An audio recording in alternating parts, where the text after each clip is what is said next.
Assalamualaikum warahmatullahi wabarakatuh. Salam dan bahagia. Kali ini saya akan memaparkan tugas 2.1 di A di 5.2 ruang kolaborasi modul 2.1 memenuhi kebutuhan belajar murid melalui pembelajaran berdiferensiasi. Perkenalkan, saya Muhammad Hafid Imran, guru penggerak Angkatan 8 Kabupaten NRK, dengan fasilitator Yudi Gabriel Putna Rubun STH MPD dan pengajar praktik Ibu Hamsia Danda SPD. Berikut adalah video pembelajaran penerapan berdiferensiasi di jenjang SD.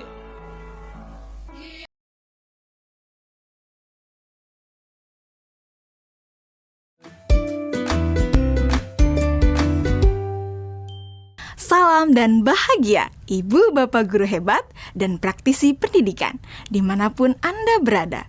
Kali ini, Ibu Bapak akan melihat contoh situasi pembelajaran di sebuah kelas tingkat sekolah dasar yang menerapkan pembelajaran berdiferensiasi.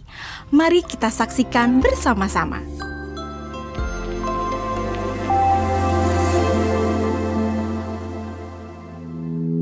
Organ tubuh manusia.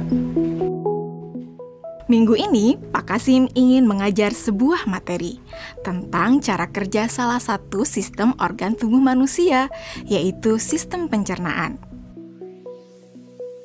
Adapun tujuan pembelajarannya adalah melalui diskusi kelompok dan penugasan mandiri.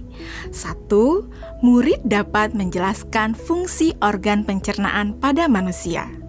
Kedua, murid dapat membuat model dan menunjukkan cara kerja sistem pencernaan manusia. Sebelum pembelajaran dilakukan, biasanya saya akan melihat tujuan pembelajaran atau target apa yang akan saya capai pada hari itu. Setelah itu, saya melihat data atau informasi terkait murid-murid saya untuk menentukan strategi pembelajaran yang tepat dan penilaian yang sesuai. Saat merencanakan pembelajaran, Pak Kasim mempersiapkan beberapa sumber belajar yang menurutnya akan membantu murid-muridnya belajar sesuai dengan kebutuhannya.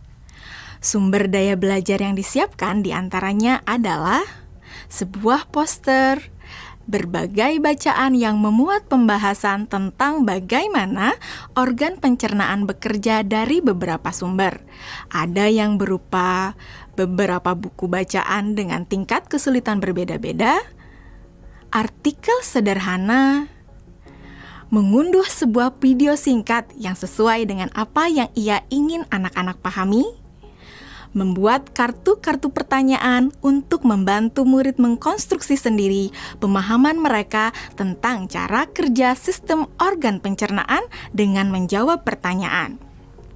Sumber belajar yang beragam ini tentunya tetap sesuai dengan tujuan pembelajaran yang ingin dicapai, atau dengan kata lain mengimplementasikan diferensiasi konten.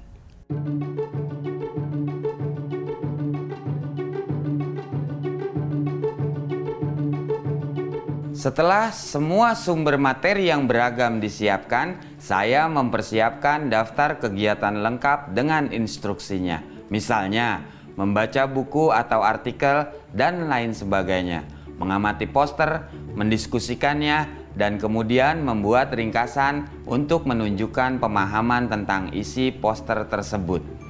Menjawab kartu-kartu pertanyaan. Aktivitas-aktivitas tersebut walaupun berbeda-beda, namun semuanya bertujuan agar murid memahami cara kerja sistem pencernaan. Assalamualaikum. Bagaimana kabar kalian? Waalaikumsalam, baik Pak. Hari ini kita akan mempelajari tentang sistem pencernaan manusia. Saya Pak. Di awal pembelajaran, Pak Kasim memberikan penjelasan kepada semua murid yang ada di kelasnya tentang tujuan pembelajaran dan konsep kunci yang ia ingin anak-anak kuasai. Lewat proses tanya jawab dan contoh-contoh, Pak Kasim memastikan bahwa murid-muridnya memahami apa yang dimaksud dengan sistem. Pak Kasim meminta murid-murid bekerja dalam kelompok. Untuk penugasan kali ini, Pak Kasim telah mengelompokkan murid berdasarkan tingkat kemampuan murid membaca. Hal ini karena tugas pertama yang harus dilakukan oleh setiap kelompok adalah membaca materi bacaan terlebih dulu. Teks yang dibaca tiap kelompok sesuai dengan kemampuan membaca mereka. Selama proses murid melakukan kegiatan, saya mengobservasi dan memantau pemahaman murid-murid. Saya mendatangi tiap kelompok, mengajukan pertanyaan, dan memberi pertanyaan lanjutan kepada murid-murid yang memerlukan bantuan atau perlu diberikan tantangan lebih. Saya juga membuat catatan-catatan penilaian selama proses ini. Setiap jawaban murid, pertanyaan murid, saya perhatikan dan menggunakan informasi ini untuk menyesuaikan tingkat bantuan yang akan saya berikan pada murid atau berdiferensiasi proses. Sistem pencernaan adalah serangkaian jaringan organ yang bekerja untuk mencerna makanan. Organ pencernaan antara lain meliputi mulut, kerongkongan, lambung, usus kecil, usus besar, rektum, anus.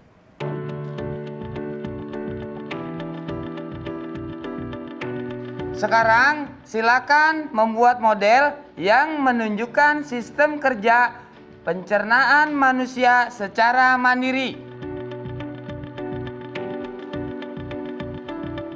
Selama proses murid-murid membuat model sistem pencernaan, Pak Kasim berkeliling melihat pekerjaan murid untuk mengetahui sejauh mana pemahaman murid.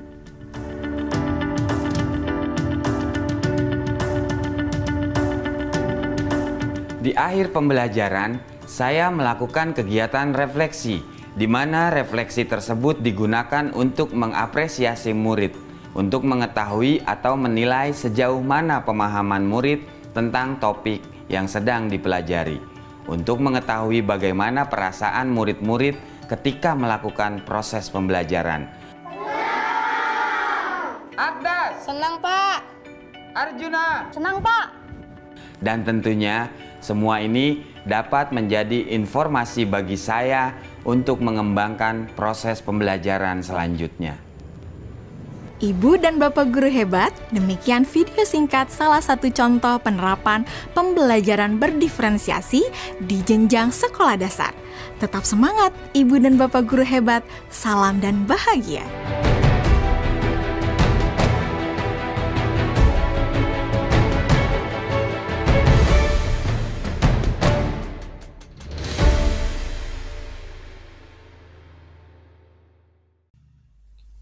Adapun pertanyaan yang muncul dari video tersebut, yang pertama adalah apakah kebutuhan belajar murid yang berusaha dipenuhi oleh guru tersebut? Yang kedua, bagaimana cara guru tersebut menentukan kebutuhan belajar muridnya? Ketiga, strategi pembelajaran berdiferensiasi apa yang digunakan? Keempat, bagaimana guru tersebut melakukan penilaian? Jawaban yang pertama adalah kebutuhan belajar murid yang berusaha dipenuhi oleh guru tersebut adalah kesiapan belajar murid, antara lain mengelompokkan murid berdasarkan tingkat kemampuan membaca. Kemudian yang kedua, minat murid, Kasim memantau dan mengobservasi pemahaman murid-murid. Dan yang ketiga, profil belajar murid menggunakan kombinasi gaya mengajar dengan visual, auditori, dan kinestetik. Kemudian untuk pertanyaan yang kedua, bagaimana cara guru tersebut menentukan kebutuhan belajar muridnya? Jawabannya adalah Pak Kasim mempersiapkan beberapa sumber belajar yang menurutnya akan membantu murid-murid belajar sesuai dengan kebutuhannya berupa sebuah poster diagram, berbagai bacaan buku dengan tingkat kesulitan yang berbeda-beda, kemudian video singkat, dan kartu-kartu pertanyaan. Jawaban yang kedua, Pak Kasim menyampaikan materi sesuai dengan belajar murid, antara lain visual, yaitu Pak Kasim menggunakan poster, buku atau artikel, video singkat, kemudian auditori, yaitu Pak Kasim memberikan penjelasan materi, dan kinestetik, yaitu menjawab kartu-kartu pertanyaan dan membuat model-model sistem pencernaan. Dan pertanyaan yang ketiga yaitu strategi pembelajaran berdiferensiasi apa yang digunakan? Jawaban saya adalah pembelajaran berdiferensiasi konten. Antara lain Pak Kasim menyampaikan beberapa sumber belajar yang berhubungan dengan organ pencernaan, kemudian pembelajaran berdiferensiasi proses, yaitu Pak Kasim mengelompokkan murid berdasarkan tingkat kemampuan murid membaca. Kemudian Pak Kasim menyesuaikan teks yang dibaca tiap kelompok dengan kemampuan membaca mereka. Menunjukkan video yang telah diunduhnya, siswa membuat model-model sistem pencernaan dan menjawab kartu-kartu pertanyaan. Kemudian yang terakhir, pembelajaran berdiferensiasi produk, antara lain hasil jawaban sesuai kartu-kartu pertanyaan dan hasil pembuatan model-model sistem pencernaan. Kemudian pertanyaan yang keempat adalah bagaimana guru tersebut melakukan penilaian? Jawaban kami adalah dengan penilaian yang pertama, assessment of learning.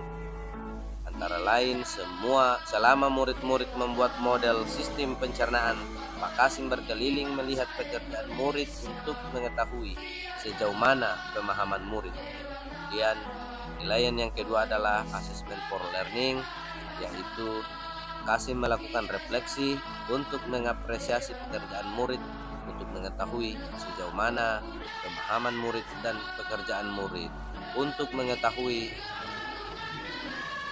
bagaimana perasaan murid-murid selama mengikuti pembelajaran. Sekianlah tugas kali ini. Salam dan bahagia. Salam guru penggerak. Bergerak, tergerak, dan menggerakkan. Assalamualaikum warahmatullahi wabarakatuh.